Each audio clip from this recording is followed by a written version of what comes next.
So student, in previous video we will discuss about the properties of the material, and second chapter is simple stress and strain यानी कि प्रतिबल तथा विकृतियाँ। तो इसमें जो पहला टॉपिक है concept of load in engineering.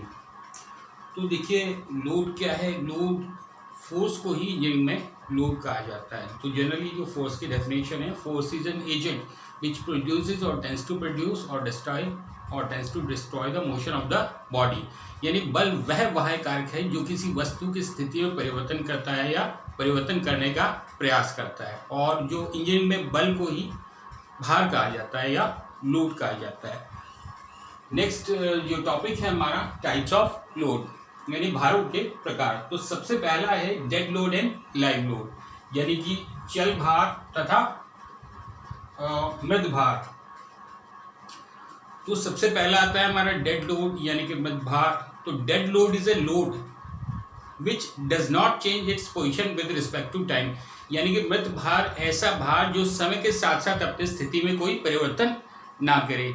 जैसे कि अगर कोई ब्रिज है उसका जो अपना भार है या सेल्फ वेट है उसको as a dead load consider किया जाएगा। And live load is a load which change its position with respect to time, यानी कि चल भार ऐसा भार जो समय के साथ साथ अपनी स्थिति में लगातार परिवर्तन करता रहे। जैसे अगर किसी ब्रिज का एग्जांपल लिया जाए तो ब्रिज के ऊपर से अगर कोई ऑटोमोबाइल या कोई गाड़ी पास हो रही है तो as a live load consider किया जाएगा।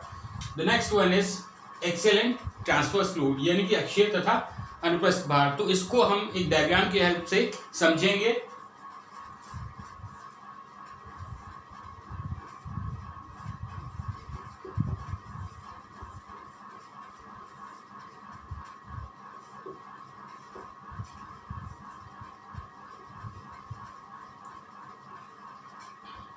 मान लीजिए ये कोई रेक्टेंगुलर ब्लॉक है और ये ब्लॉक की एक्सिस है। अगर लोड इस डायरेक्शन में लगाया जाएगा, यानी कि जो ब्लॉक है उसकी एक्सिस के डायरेक्शन में लगाया जाता है, तो उसको एक्सियल लोड कहा जाता है या अक्षीय भार कहा जाता है। अगर लोड एक्सिस के परपेंडिकुलर लगाया जाएगा, यानी जो अक्ष है उसके लंबवत लगाया जाएगा, तो उसको अनुप्रस्थ भार कहा जाएगा या ट्रांसवर्स लोड कहा जाएगा। So that one is transverse load.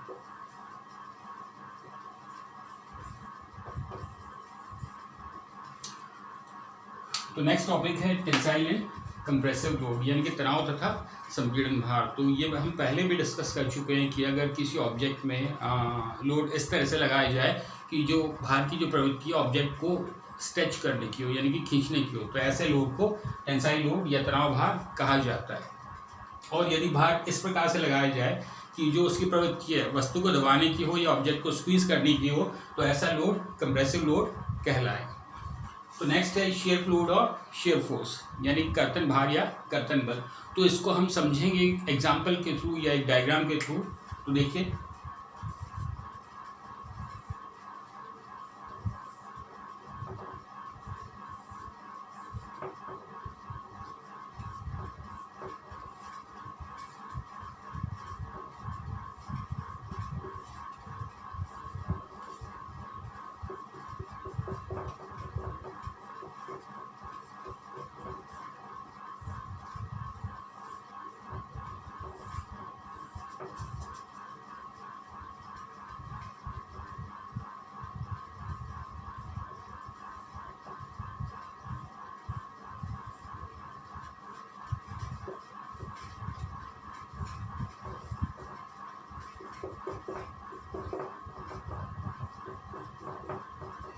तो ये जो एग्जांपल लिया गया है ये है सिंगल न्यूट्रल लैप जॉइंट, जिसकी दोनों प्लेट्स में इक्वल एंड अपोजिट डायरेक्शन में फोर्सेस लग रहे हैं। तो फाइनली जो फेलियर अकर हुआ इस फॉर्म में अकर हुआ कि जो रिवेट है उसकी जो एक सरफेस है दूसरी सरफेस के ऊपर स्लाइड हो गई। तो ये जो फेलियर है इसको कहेंगे शियर, यानी एक सरफेस का दूसरी सरफेस के ऊपर से स्लाइड हो जाना उसको शियर कहा जाता है। और इसके लिए जो रिस्पॉन्सिबल जो लोड है उसको कहा जाएगा शियर लोड और शियर फोर्स। तो पहले टॉपिक था हमारा टाइप्स ऑफ लोड, और अगला टॉपिक है हमारा स्ट्रेस और इंटेंसिटी ऑफ स्ट्रेस, यानी कि प्रतिबल या प्रतिबल तीव्रता।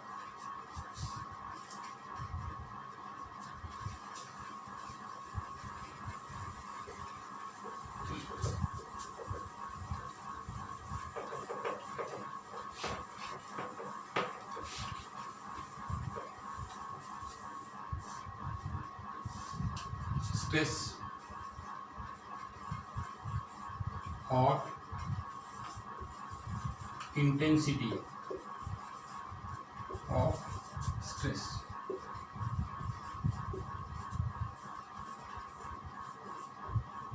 इसको नोट करेंगे हम सिग्मा से।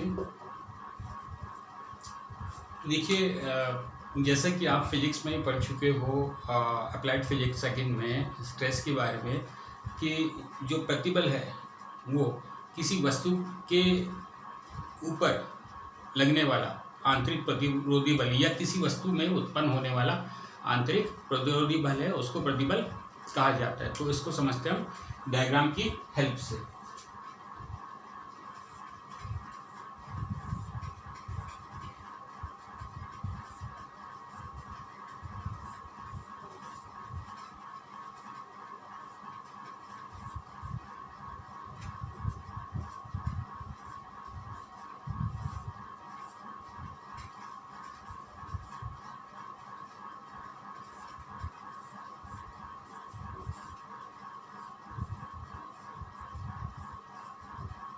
अब देखिए ये फिगर हमने बनाया, ये मान लीजिए कोई ऑब्जेक्ट है या कोई ब्लॉक है, इसमें इक्वल एंड अपोजिट डायरेक्शन में फोर्सेस लग रहे हैं और ये ऑब्जेक्ट किस में है, इक्विलिब्रियम में है, यानी कि संतुलन में है।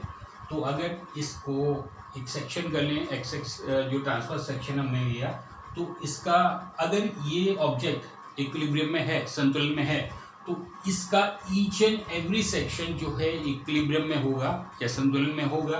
तो इसके बाएं हिस्से को पे अगर संतुलन पे विचार किया जाए तो इसमें लेफ्ट साइड लोड लग रहा है P, लेकिन अगर इक्विलिब्रियम में है तो इस P को संतुलित करने के लिए कुछ राइट साइड भी कुछ लोड लगे होंगे। इसी तरह से इसका जो राइट साइड है, दायां हिस्सा है, इस पर राइट साइड लोड लगा है P, तो इसको इक्विलिब्रियम में रखने के लिए इधर भी कुछ लोड लगे होंगे। तो इन्हीं लोड्स को कहा जाता है स्ट्रेस। ये इंटरनल रेसिस्टिव फोर्सेस होते हैं। जनरली स्ट्रेस क्या है, मान लीजिए हमने किसी ऑब्जेक्ट पर लोड लगाया, तो ऑब्जेक्ट जो है या कोई बॉडी जो है या सॉलिड, जनरली वो रिजिडिटी की प्रॉपर्टी होती है, यानी उसमें दृढ़ता का गुण विद्यमान होता है। तो जो सॉलिड्स हैं जनरली उसमें इंटरमोलिकुलर फोर्स ऑफ अट्रैक्शन यानी अंतराणुविक आकर्षण बल काफ़ी ज़्यादा होता है और जो लगाए गए बल का विरोध करते हैं। तो इसी आंतरिक प्रतिरोधी बल को या इंटरनल रेसिस्टिव फोर्स को प्रतिबल या स्ट्रेस कहा जाता है। तो जनरली जो स्ट्रेस की डेफिनेशन है कि किसी वस्तु में उत्पन्न होने वाले आंतरिक प्रतिरोधी बल को प्रतिबल कहा जाता है। Internal resistive force per unit cross sectional area is called stress. तो स्ट्रेस को जनरली हम सिग्मा से डिनोट करेंगे, sigma equal to P upon A, यानी कि load upon cross sectional area.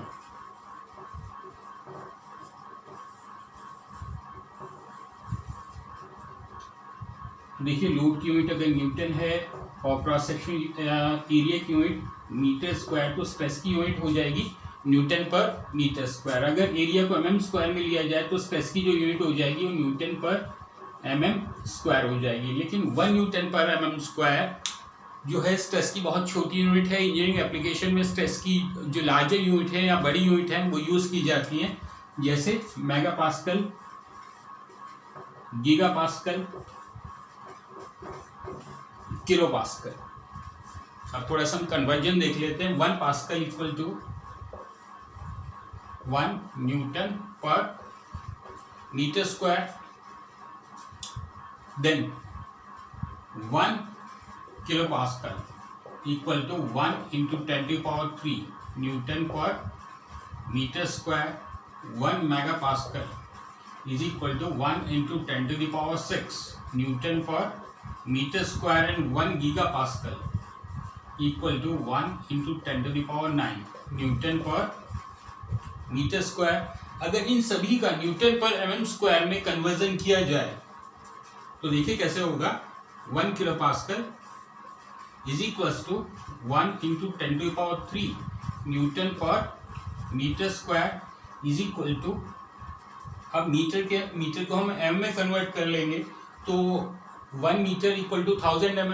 तो नीचे जो डिवाइड करेंगे 1000 इंटू 1000 से डिवाइड करेंगे तो ये हो जाएगा 1 इंटू 10⁻³ डिवाइडेड बाय 10⁶, तो ये कैंसिल आउट हो जाएगा, नीचे बचेंगे 10⁻3, तो ये हो जाएगा हमारा 1 kilo pascal equal to 1 × 10⁻³ newton per mm square. इसी तरह से अगर 1 मेगा पास्कल को कन्वर्ट करें तो 1 mega pascal is equal to 1 × 10⁶ newton per metre square और 1 न्यूटन पर mm स्क्वायर। इसी तरह से अगर हम 1 गीगा पास्कल को कन्वर्ट करें तो 1 GPa 1 giga pascal equal to 1 × 10⁹